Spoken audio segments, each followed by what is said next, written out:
वैदेशिक रोजगारमा गएका कामदारहरूलाई उद्धार गर्दा राज्य कोषले धान्न नसक्ने डरले सरकारले उद्धार प्रक्रिया पछाडि धकेल्दै गएको सरकारवालाहरूले बताएका छन्।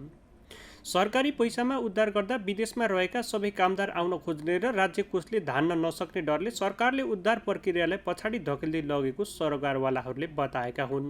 वैदेशिक रोजगारसँग सम्बन्धित सरकारवालाहरूले कामदारहरूबाट जम्मा गरेको रकम खर्च गर्न ठहराएको बताएका हुन्। वैदेशिक रोजगार व्यवसायी अब्दुल सत्तारले वैदेशिक रोजगारमा जानुअघि श्रम स्वीकृति लिनभन्दा पहिला 1500 रुपियाँ कल्याणकारी कोषमा जम्मा गर्नुपर्ने अनिवार्य व्यवस्था भएको तर सोही रकम सरकारले खर्च गर्न कन्जुस्याइ गरेको बताए। वैदेशिक रोजगारीमा गएका कामदारहरूलाई भवितव्य परेमा, मृत्यु भएमा वा अपाङ्गता भएको अवस्थामा रेस्क्यु गर्नका लागि भन्दै सरकारले यो कोषमा रकम जम्मा नगर्दासम्म श्रम स्वीकृति दिँदैन। तर अहिले कोभिड महामारीबाट अप्ठ्यारोमा परेका कामदारलाई उद्धार गर्न कोषको रकम खर्च हुने डरले सरकारले विभिन्न मापदण्ड बनाएर ढिलाइ गर्ने र विभेद गर्ने नीति लिएको उनले बताए।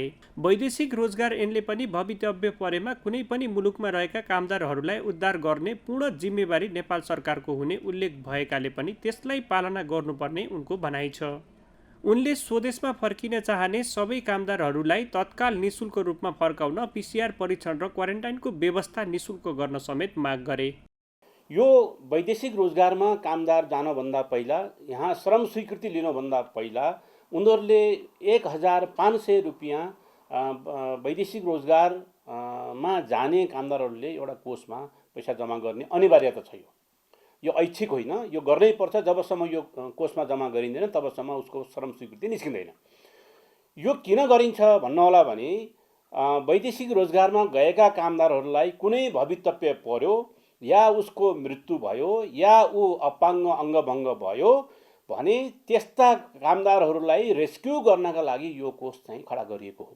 प्लस त्यस्ता कामदारहरूको घरमा कुनै बच्चाहरू या कुनै तपाईँको बाढी पहिरो लाग्यो या अथवा कसैको बच्चाहरू बिरामी भयो या कसैको चाहिँ फ्यामिलीमा समस्या आयो भने त्यस्ता व्यक्तिहरूका लागि पनि यो कोष चाहिँ बाट प्रयोग गर्ने सरकारको एउटा चाहिँ तपाईँको चाहिँ बढी छ। यो वैदेशिक रोजगार एउटा अवस्थामा छ। अर्को वैदेशिक रोजगार पहिला प्रवर्धन बोर्ड थियो, अहिले बोर्ड मात्रै भनेर राखेको छ। यसमा त्यही बोर्डले त्यसमा वैदेशिक रोजगार व्यवसायी सङ्घबाट पनि प्रतिनिधित्व हुन्छ, अर्को नागरिक समाजबाट पनि त्यसमा प्रतिनिधित्व गरेको हुन्छ। त्यो एउटा बोर्ड हुन्छ, त्यो बोर्डको निर्णयअनुसार यो पैसा यो रकम खर्च गर्नुपर्ने हुन्छ। अब अहिले के भयो भने वैदेशिक रोजगारमा जाने कामदारहरूको लागि भवितव्य त पर्यो, चाहेर नचाहेर सक्ने नसक्ने सबैका लागि भवितव्य पर्यो र त्यस्ता कामदारहरूलाई रेस्क्यु गर्नका लागि, त्यस्ता कामदारहरूलाई स्वदेशमा ल्याउनका लागि या त्यस्ता कामदारहरूको हकमा प्रयोग गर्नका लागि यो कोष चाहिँ प्रयोग हुनुपर्छ। प्रयोग हुने खालको यो कोष हो। अब सरकार कस्तो भइरहेको अवस्था छ भने सरकारले यो परिस्थितिलाई गम्भीरताका साथ लिएकै छैन। सरकार के मनस्थितिमा पुगेको छ भने वैदेशिक रोजगारमा गएका कामदारहरू मेन पावरले पठाएको हो र यसको जवाबदेहिता, यसको सारा जिम्मेवारी चाहिँ त्यो वैदेशिक रोजगारमा पठाउने संस्थाहरूले लिनुपर्छ भन्ने मनस्थितिमा सरकार छ। अहिलेसम्म म त्यही देख्छु, जसका कारणले गर्दाखेरि यो किसिमको डिस्क्रिमिनेसन भइरहेको छ। जुन यो अवस्था होइन, यो वर्ल्ड वाइड एउटा चाहिँ भवितव्य आइपरेको छ र वैदेशिक रोजगार ऐनले पनि के भन्छ भने भवितव्य परेको खण्डमा मुलुकको कुनै पनि मुलुकमा रोजगार गर्न गएका मुलुकमा पर्न सक्छ र स्वदेशमा पनि पर्न सक्छ। त्यस्तो अवस्थामा चाहिँ त्यस्ता नागरिकहरूको उद्धार गर्ने पूर्ण जिम्मेदारी नेपाल सरकारको हुनेछ, राज्यको हुनेछ भनेर उल्लेख गरेको छ। सरकारले त्यो ऐन पनि पालन गर्न नसकिरहेको अवस्था छ। त्यसकारणले सरकार आफै अलमलमा छ।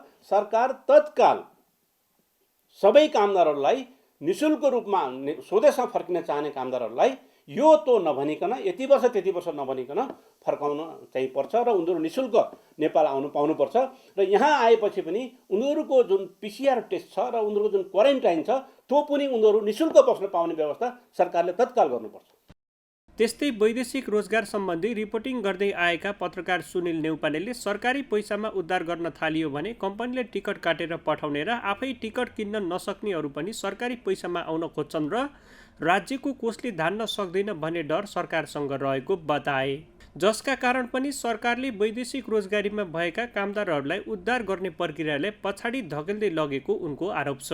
सर्वोच्च अदालतले आदेश गरेपछि मात्रै बाध्य भएर उद्धारको काम सुरु गरेको सरकारले आवश्यकता अनुरूप काम नगरेको पुष्टि भइसकेको उनले बताए। अदालतले वैदेशिक रोजगारीमा रहेका मानिसहरूलाई सरकारी खर्चमा उद्धार गर्न नसकेकाले पनि सरकारले निर्देशिका बनाई श्रम स्वीकृति लिएको निश्चित समय पुगेकालाई मात्रै उद्धार गर्ने र नीति लिँदा उद्धार कार्यमा विभेद देखिएको उनले बताए।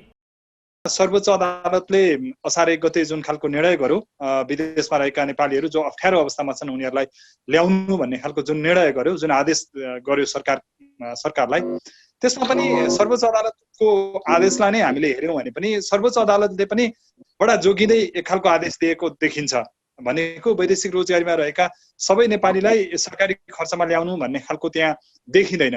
त्यहाँ पनि बडा अप्ठ्यारो परेकाहरूलाई तिनीहरूको एकदम निर्क्युल गरेर भन्ने टाइपका र कोषमा रहेको पैसाको उपलब्धतालाई हेर्दै भन्ने खालको पनि देखिन्छ। त्यसले गर्दा सर्वोच्च अदालतकै निर्णयलाई पनि हामीले हेर्यौँ भने सर्वोच्च अदालतले नै पनि विदेशमा अप्ठ्यारो परेका नेपालीहरूलाई ल्याउनका लागि जुन खालको अहिले निर्देशिका बन्यो त्यो निर्देशिका बनाउनका लागि आधार तयार पारिएको देखिन्छ। त्यस पछाडि निर्देशिका बनाउने काम सुरु भयो। निर्देशिका बनाएको कुरालाई हेर्दा निर्देशिका पनि बडा अप्ठ्यारो ढङ्गले निर्देशिका तयार पारिएको छ। वैदेशिक रोजगारीमा रहेका कस्ता खालका मान्छेलाई सरकारले पैसा हालेर लिएर आउने र कस्ताको दायित्व सरकारले बियर गर्नु नपर्ने भनेर हेर्यौँ भने असाध्यै लिमिटेड गर्न खोजिएको देखिन्छ। श्रम स्वीकृति लिएर गएको यति समय भएकालाई यति प्रतिशत बिहोर्ने, यति खालकोहरूलाई नबिहोर्ने खालका त्यो धेरै खालका समस्याहरू सिर्जना गरेको देखिन्छ निर्देशिकामै।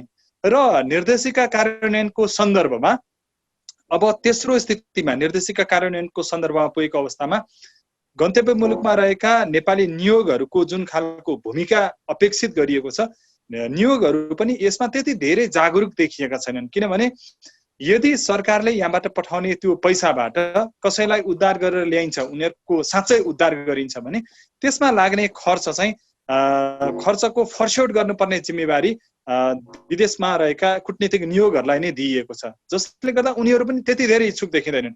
यदि यो निर्देशिकामा नेपाल सरकारले सिधै यहाँबाट खर्च गर्ने र यहीँबाट त्यो फर्स्यौट गर्ने व्यवस्था गरिएको थियो भने सायद अहिले जुन खालको दूतावासहरूमा उदासीनता देखिएको छ, नेपाली जो साँच्चै नेपाल फर्काउनु पर्नेहरूको लिस्ट बनाउनु पर्ने, उनीहरूलाई फर्काउनु पर्ने र त्यसका लागि कल गर्नुपर्ने जुन खालको दायित्व नेपाली नियोगहरूलाई दिएको छ, उनीहरू अलिक बढी इच्छुक हुन्थे होला। उनीहरूले नै त्यो खर्च फर्स्यौट गर्ने लगायतका कुराहरू राखिएका कारणले गर्दा पनि हुनुपर्दछ। अहिले नेपाली नियोगहरू पनि यो खालको काममा त्यति धेरै जागरुक देखिएका छन्। सरकारको एउटा डर चाहिँ कहाँ हुन सक्छ भने यदि हामीले सरकारी पैसामा उद्धार गर्न थाल्यौँ भने अगाडि हामीले भनेका 2वटा वर्गहरू छन् नि, कम्पनीले आफैले टिकट हालेर पठाउने वा आफै खर्च हालेर आउन सक्ने, ती वर्ग पनि त्यही टिकटको अपेक्षामा बस्छन् र जसलाई हामीले टिकट हालेर ल्याउनु पर्ने भयो भने राज्यको कोषले धान्न नसक्ला भन्ने उनीहरूलाई एक खालको डर हुन सक्छ। त्यस्तै गरी श्रम तथा वैदेशिक रोजगार विज्ञ डाक्टर गणेश गुरुङले वैदेशिक रोजगारीमा रहेका कामदारहरूलाई उद्धार गर्न ढिला भइसकेको बताए। कोभिड महामारी सुरु भएपछि पनि निकै ढिलो गरी नीति बनाइएको भए पनि सरकारले अहिलेसम्म सोही नीति अनुसार उद्धार गर्न नसकेको उनको भनाइ छ। उनले नेपाली कूटनीतिक नियोगहरू पनि अहिले बल्ल नामावली सङ्कलन गर्ने काममा लागेकाले गैर जिम्मेवार बन्दै गएको बताए। विदेशमा अलपत्र परेका नेपालीलाई समयमै ल्याउन नसक्दा कतिपय व्यक्तिहरू बाटोमा अलपत्र परेको खबरहरू आइरहेको उनको भनाइ छ। उनले श्रम स्वीकृति नलिकन जाने कामदारहरूलाई सरकारको उद्धार नीतिले नसमेटेको बताए। गैर कानुनी रूपमा गएकाहरूलाई उद्धार गर्न सक्दिन भन्नु गैर जिम्मेवारीपन भएको उनको टिप्पणी छ। त्यस्तै कल्याणकारी कोषमा रहेको रकम अहिले नै खर्च गरे भविष्यमा के गर्ने भन्ने सोचाइ सरकारको रहेकाले उद्धार कार्यका लागि उक्त रकम खर्च हुन नसकेको उनले बताए। श्रमिकहरूले नै जम्मा गरेको कोषको रकम खर्च गर्नका लागि सरकारले कुनै कन्जुसाइ गर्न जरुरी नभएको उनको भनाइ छ। यो यति ढिला आयो कि निकै ढिला आयो। यो असार 29 मा आयो, बल्ल मन्त्रीले निर्णय गर्यो, जो ज्यादै ढिला भयो। त्यो ढिला भएर आए तापनि फेरि अहिलेसम्म पनि एकजना पनि मतलब के भन्छ कामदार त्यो अन्तर्गतमा फर्क्यो छैन, फेरि ढिला भयो। तेस्रो ढिला के भयो भने अब नेपाली राजदूतावासहरूले बल्ल हामी चाहिँ मतलब किन अध्ययन गर्दैछौँ, हामी चाहिँ मतलब के भने आवेदन अलि लाछौँ भन्ने छ। र उहाँहरूकै भनाइमा पनि उहाँले के भने केही हप्ता अझै आवेदनमा चाहिँ मतलब के भने छनौट गर्नमा यो कागजी कारबाही गर्नमा केही हप्ता लाग्छ भन्ने छ। अब यो पहिला त ढिला आयो, त्यही माथि असार 29 मा आयो, त्यही माथि फेरि अहिलेसम्म पनि मतलब के भने के गर्न एउटा पनि आउन सकेन, त्यही माथि पनि फेरि केही समय लाग्छ भन्दाखेरि एउटा ठुलो मेरो कमेन्ट के भन्यो भने श्रमिक उद्धार नीति भनेर भन्ने उद्धार होइन कि यो त कति ढिला हुने कति ढिला हुने भयो। अलपत्रमा परेकाहरूलाई उद्धार गर्ने नीति हो भने नामै यसको त उद्धार गर्ने नीति हो। तर चाहिँ मतलब के भने यतिका ढिलो गरेर ल्याउने, त्यो पछि चाहिँ एउटा पनि ल्याउन नसक्नु, अझै चाहिँ मतलब के भने एमबेसीहरूले चाहिँ हामी अध्ययन गर्दैछौँ, हामीलाई गाह्रो भयो यो नीतिमा भन्नु, अझै टाइम लाग्नु भने त कम्पनीबाट पनि निकालिएको, हाम्रो चाहिँ नेपाली एमबेसीले पनि शरण दिन नसकेको, त्यो बाटोमा अल्पत्र परेकोलाई त कति गाह्रो भयो होला भन्नुहोस् त। गएको जहाज पनि रित्तै फर्किदिने, यो सब कारणले गर्दाखेरि अल्पत्रको मान्छेको समय एकदमै लम्बियो। कतिपय नेपालीहरू श्रम स्वीकृति नलिकन गएकाहरू छन्, तिनीहरूले कल्याणकारी कोषमा 1500 राखेका छैनन्, तिनीहरू पनि अल्पत्र परेका छन्। खास गरेर तिनीहरू महिलाहरू छन्, घरेलु कामदारमा गएका महिलाहरू छन्, तिनीहरूलाई चाहिँ मतलब के भने यो नीतिले समेट्दैन। अब तिनीहरू त नेपाली नागरिक हुन् तिनीहरू। अब यो यहाँनिर आएर चाहिँ मतलब के भने हामी यो चाहिँ मतलब के भने हाम्रो यो कल्याणकारी कोष अन्तर्गतमा पर्छ पर्दैन, यो गैर कानुनी गएको हो, यो कानुनी रूपमा गएको हो भनेर हामीले दुईटा वर्गमा विभाजन गर्न थाल्यौँ। हामीलाई अरू बेला पनि पैसा चाहिन्छ, भविष्यमा पनि पैसा चाहिन्छ, यस कारणले सबै पैसा हामी खर्च गर्न सक्दैनौँ। यसको चाहिँ मतलब के भने अहिले नै हामी सबै पैसा खर्च गऱ्यौँ भने पछि के गर्ने भन्ने एउटा त्यस्तो खालको धारणा चाहिँ आएको छ। मेरो भनाइ के भने दुई तिनवटा कुरा छ, विकल्प छ मेरो चाहिँ।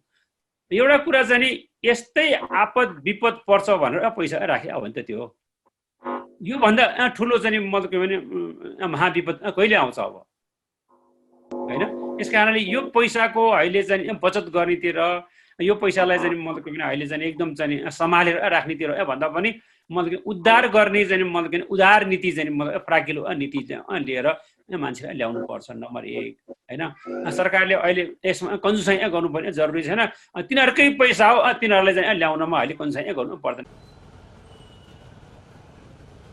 वैदेशिक रोजगार व्यवसायहरूले भने सरकारले मेन पावरले पठाएका कामदारको जिम्मेवारी सम्बन्धित कम्पनीले लिनुपर्ने जस्तो गरी व्यवहार गरेको बताए। वैदेशिक रोजगारीबाट वार्षिक रूपमा कुल ग्रास्त उत्पादनको 25% भन्दा बढी रकम योगदान गर्ने मानिसहरूलाई विपदको बेलामा उद्धार गर्न कुनै कन्जुसाइ गर्न नहुने उनीहरूको तर्क छ।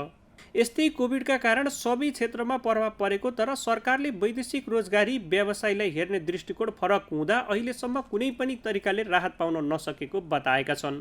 पुनर्कर्जा कोष, बैंक ब्याज दर लगायत कुनै पनि किसिमको सुविधा पाउन नसक्दा व्यवसायबाट नै पलायन हुनुपर्ने स्थिति आएको व्यवसायहरूको गुनासो छ।